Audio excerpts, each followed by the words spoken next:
नमस्कार। Sigma academy channel देखने वाले सभी व्यूवर्स को मेरा बहुत बहुत थैंक्स।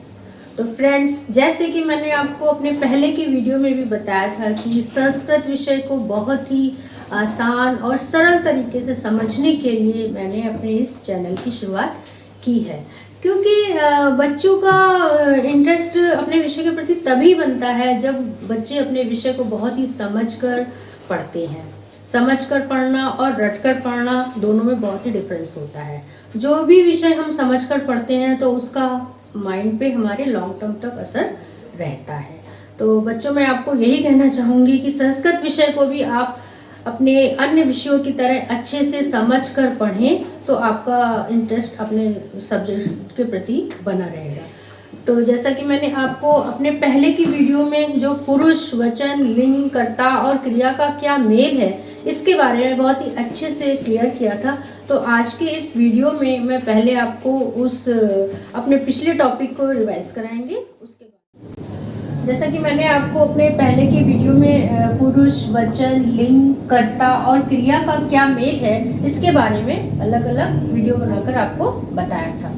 तो मैं उन्हीं चीज़ों को आज आपको फिर से क्लियर करना चाहूँगी जिससे कि आपको सारी चीज़ें एकदम टिप्स पे लर्न हो जाए। तो सबसे पहले हमारा आता है पुरुष। तो मैंने आपको बताया कि पुरुष 3 होते हैं, प्रथम पुरुष, मध्यम पुरुष और उत्तम पुरुष।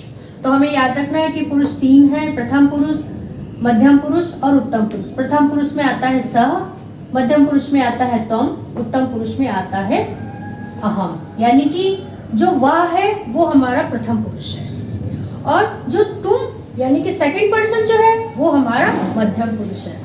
और उत्तम पुरुष क्या? मैं यानी कि हम क्या है? उत्तम पुरुष है। तो हमारे तीनों पुरुष क्लियर हो गए हैं कि प्रथम पुरुष वह, किसी थर्ड पर्सन को हम कहेंगे, मध्यम पुरुष तुम यानी सेकंड पर्सन को बोलेंगे और उत्तम पुरुष मैं यानी कि first person my self. Okay, तो पुरुष हमारे 3 हैं। अब इसके बाद हमारा आता है वचन। तो वचन भी हमारे 3 ही होते हैं। 3 प्रकार के वचन होते हैं। एक वचन जिससे कि हमें किसी एक चीज के बारे में ज्ञान होता है, द्विवचन जिसमें हमें 2 चीजों के बारे में ज्ञान होता है, बहुवचन जिसमें से हमें 2 से अधिक लोगों के विषय में जब हम बात करते हैं तो वो हमारा बहुवचन में आता है। तो अभी तक मैंने आपको बताया पुरुष 3 है, प्रथम पुरुष, मध्यम पुरुष, उत्तम पुरुष, और वचन भी हमारे 3 है, एक वचन, द्विवचन और बहुवचन। तो 2 चीजें आपको अच्छे से क्लियर हो गई होंगी। अब हमारा तीसरा आता है लिंग, यानी इसे इंग्लिश में जिसे हम जेंडर कहते हैं, संस्कृत में लिंग, हिंदी में भी लिंग ही कहते हैं। तो लिंग भी हमारे 3 ही होते हैं, पुल्लिंग, स्त्रीलिंग और नपुंसक लिंग। पुल्लिंग जिसे हमें पुरुष जाति का बोध होता है वो हमारा पुल्लिंग होता है। स्त्रीलिंग जिसमें हमें स्त्री जाति का बोध होता है, जिसे हम स्त्री के लिए ही प्रयोग करते हैं, वो हमारा स्त्रीलिंग होता है। नपुंसक लिंग जो ना स्त्री है ना पुरुष की श्रेणी में आते हैं, जो कि गतिमान नहीं है, जैसे कि मेज है, किताब है, फूल है, ये सब हमारे नपुंसक लिंग में आते हैं। तो हम आपको संस्कृत में भी बता दें कि सा जो हमारा प्रथम पुरुष का है वो पुल्लिंग हो गया।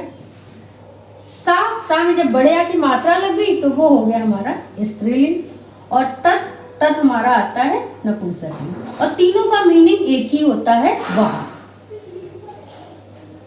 सामान्य भी वाह है, सा में बड़े आ की मात्रा लगी तब भी वाह, और तत् नपुंसक लिंग में प्रयोग हुआ उसका भी अर्थ वाह ही होता है। तो अब 3 चीजें मैंने आपको क्लियर कर दी है कि पुरुष हमारे 3 होते हैं, वचन भी 3 होते हैं और लिंग भी 3 होते हैं।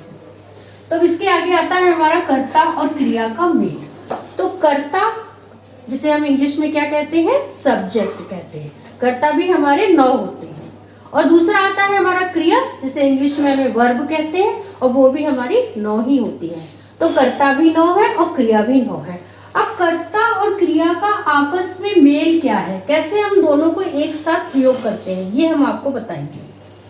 तो जैसे हम इसे अनुवाद के रूप में हमने यहाँ पे सेंटेंस बना रखे हैं, उदाहरण आपको समझाने के लिए बनाया है, वो बताते हैं। जैसे कि हिंदी में हम कहते हैं वह पढ़ता है, तो वह की संस्कृत आपको बता दें सा होती है। जैसे चार्ट में भी मैंने आपको इससे पहले बताया था, अगर आप चाहें तो हमारे पहले वाली वीडियो अगर आप हमारे देखेंगे तो मैंने एक चार्ट के माध्यम से आपको कर्ता और क्रिया क्या होती हैं वो बहुत ही अच्छे से आपको समझाया है।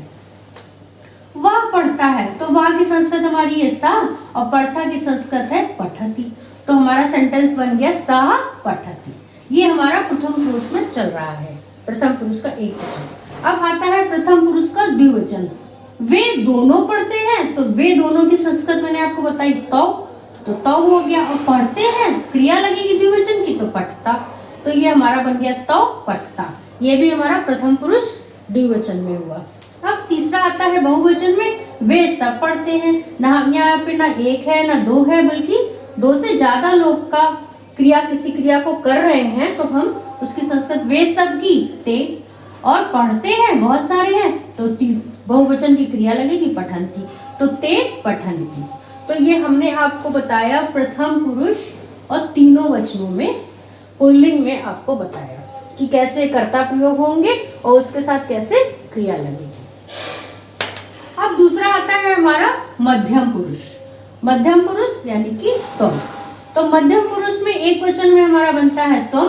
तो जैसे कि हिंदी में आपको कोई वाक्य दे रखा है तुम पढ़ते हो, तो तुम की संस्कृत आपने जान रखी है तुम होती है, तो तुम की जगह पे हमने तुम का प्रयोग किया। तुम पढ़ते हो, तो हमारी क्रिया भी मध्यम पुरुष एक वचन की लगेगी पठसी, तो तुम पठसी।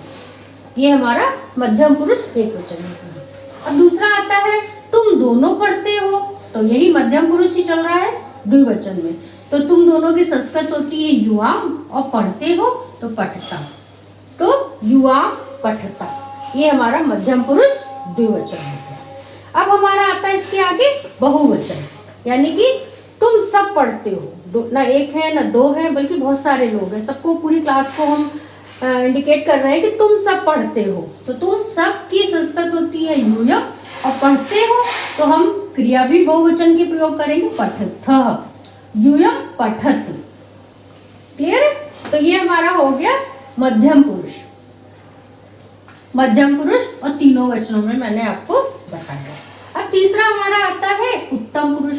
तो जब हम उत्तम पुरुष में जो हमारा कर्ता होगा वही उत्तम पुरुष की हमारी क्रिया भी होगी। तो उदाहरण के द्वारा हम आपको बताएंगे, जैसे उत्तम पुरुष यानी कि मैं, अपने लिए। ये आपको हमेशा याद रखना है कि प्रथम पुरुष यानी कि हम किसी तीसरे व्यक्ति की बात करते हैं वह, मध्यम पुरुष यानी कि तुम, और उत्तम पुरुष मैं उत्तम हूँ। ठीक है? तो मैं पढ़ता हूँ, तो मैं की संस्कृत होती है अहम, पढ़ता हूँ क्रिया लगेगी पठामी, अहम पठामी। ये हमारा उत्तम पुरुष एक वचन में। अब दूसरा हमारा आता है सेंटेंस हम दोनों पढ़ते हैं, यानी कि उत्तम पुरुष द्विवचन। तो हम दोनों की संस्कृत आपने पढ़ रखी आवाम और क्रिया भी द्विवचन की लगेगी पठावा, आवाम पठावा।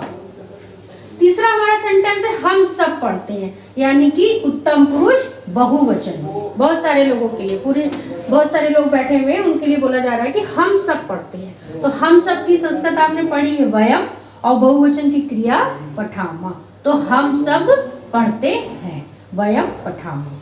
तो आपको क्लियर हो गया होगा कि कर्ता हमारे 9 है और क्रिया भी हमारी 9 है, और उनका कैसे हम प्रयोग करते हैं कि जिस पुरुष की जिस वचन की कर्ता होती है उसी वचन का हमारा क्रिया भी उसके साथ प्रयोग होता है।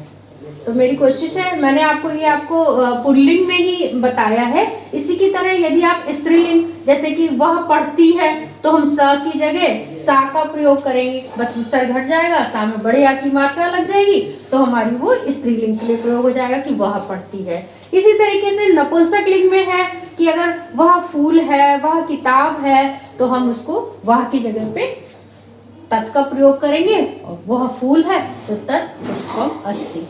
तो ये मैं आपको और इसके आगे हर लिंग का अलग अलग प्रयोग कैसे होता है, अभी तो मैंने आपको पुल्लिंग ही क्लियर किया है, यहाँ पे आपको बताऊंगी, क्योंकि ज्यादा एक साथ बताने पे आपको कंफ्यूजन हो सकता है। तो मेरी उम्मीद है कि मैंने आपको सारी चीजें संक्षेप में बता दी कि पुरुष 3 होते हैं, वचन भी 3 होते हैं, लिंग भी 3 होते हैं, पुल्लिंग, स्त्रीलिंग, नपुंसक लिंग, कर्ता 9 होते हैं और क्रिया भी 9 होती है। तो इनका आपस में कैसे एक दूसरे से लिंक है, ये भी मैंने आपको उदाहरण के द्वारा स्पष्ट किया है। और इसके अलावा यदि आपको कोई डाउट है तो इससे पहले के वीडियो में मैंने आपको चार्ट के माध्यम से सारी चीज़ें बहुत ही अच्छे से क्लियर करी हुई हैं। अगर आप इसके पहले की वीडियो को देखेंगे तो आप और अच्छे से समझ पाएंगे। इसके अलावा भी अगर आपको कोई दिक्कत है तो आप कमेंट के द्वारा हमारे चैनल में बता सकते हैं। Thank you.